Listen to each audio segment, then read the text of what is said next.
কলকাতার ইসকন মন্দিরে ভক্তি ঐতিহ্য উৎসবের আবহে শুরু হলো বহুল প্রতীক্ষিত রথযাত্রা। এদিন রথযাত্রার শুভ সূচনা করেন মুখ্যমন্ত্রী শুভেন্দু অধিকারী। দুপুর 12টার কিছু পরে তিনি ইসকন মন্দিরে পৌঁছন। প্রথমেই মন্দিরে প্রবেশ করে শ্রী শ্রী রাধা গোবিন্দের দর্শন ও বিশেষ পুজোয় অংশ নেন মুখ্যমন্ত্রী। দেশ রাজ্যের শান্তি সমৃদ্ধি এবং মানুষের মঙ্গল কামনা করে প্রার্থনা করেন তিনি। এরপর প্রবল বৃষ্টিকে উপেক্ষা করে ঐতিহ্য মেনে হাতে তুলে নেন সোনার ঝাড়ু। বৃষ্টি ভেজা পথে তিনি প্রতীকীভাবে রাস্তা পরিষ্কার করেন। এই প্রাচীন রীতির মধ্য দিয়েই রথযাত্রার শুভ সূচনার বার্তা তুলে ধরা হয়। সবশেষে ভক্তদের উচ্ছ্বাস আর হরে কৃষ্ণ নাম সংকীর্তনের মধ্যে রথের রশিতে টান দিয়ে আনুষ্ঠানিকভাবে রথযাত্রার সূচনা করেন মুখ্যমন্ত্রী শুভেন্দু অধিকারী। বৃষ্টি থাকলেও উৎসবে ভাটা পড়েনি।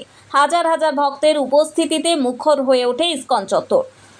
ধর্মীয় আবেগ, ভক্তি আর উৎসবের রঙে রথযাত্রার সূচনা ঘিরে তৈরি হয় এক অনন্য পরিবেশ।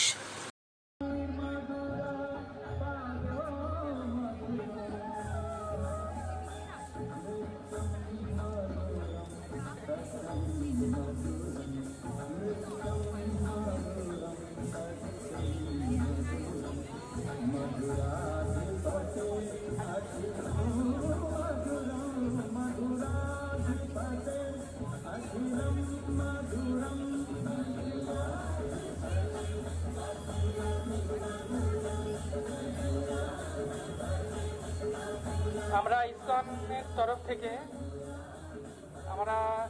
তরফ থেকে একটা ছোট্ট উপহার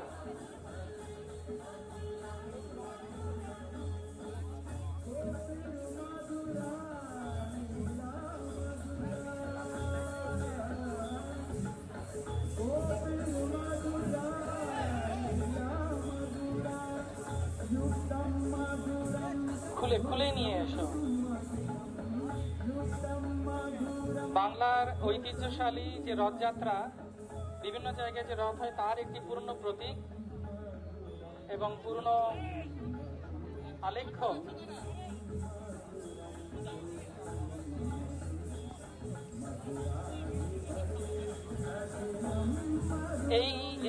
এই শিল্প অত্যন্ত সুন্দর। বাংলার কাঠামো, বাংলার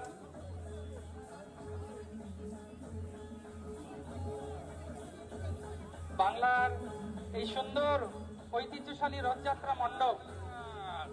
জয় জয় জগন্নাথ, জয় জগন্নাথ। আমরা এটা আবার সুন্দর করে প্যাক করে ওনার সিএম এর অফিসের,